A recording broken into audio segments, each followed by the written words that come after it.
The phrase, "I'm always searching," thinking, and trying every possible method reflects Isaac Newton's commitment to scientific inquiry and his relentless pursuit of knowledge. Newton believed in rigorous experimentation and the scientific method, starting with careful observation of phenomena and then developing hypotheses to explain them. He emphasized the importance of building upon the knowledge of others, as seen in his famous quote, "I have only been able to see further by standing on the shoulders of giants, according to science.edu." This quote captures the essence of Newton's character and his method of scientific inquiry. It reflects a mindset of relentless curiosity, deep contemplation, and tireless experimentation. Qualities that defined Newton's genius and led to some of the most important discoveries in human history. Here's a more detailed look at Newton's approach. Observational and experimental.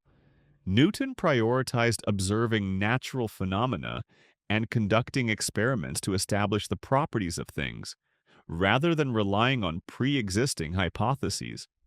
Deductive reasoning. He followed a deductive method, reasoning directly from phenomena to establish laws, and then using those laws to explain other phenomena.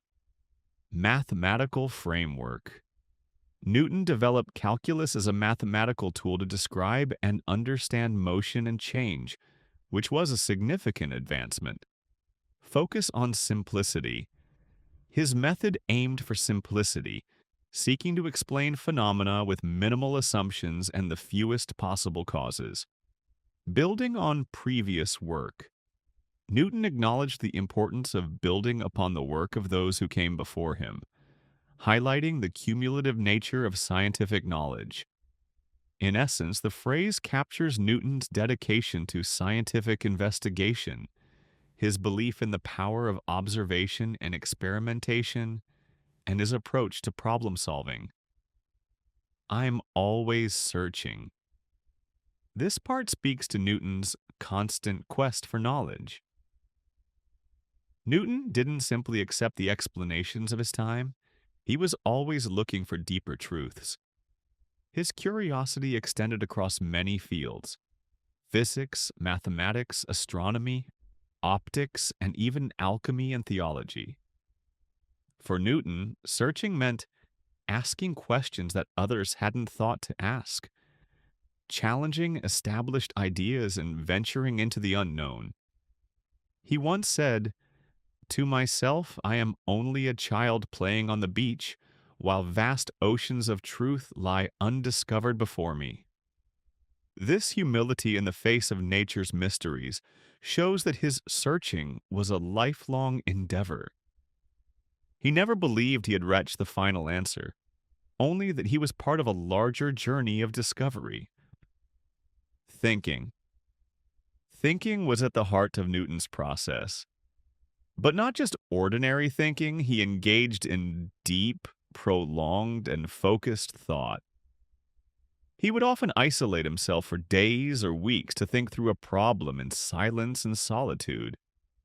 This is how he came to understand gravity, not by chance, but by spending years contemplating the motion of objects on Earth and in space.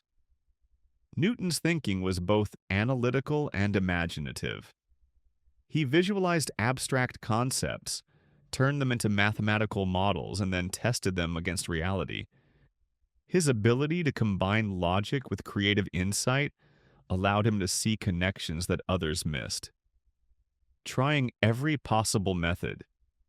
Perhaps the most important part of the quote is this: Newton's willingness to explore every avenue, even those that seemed unpromising.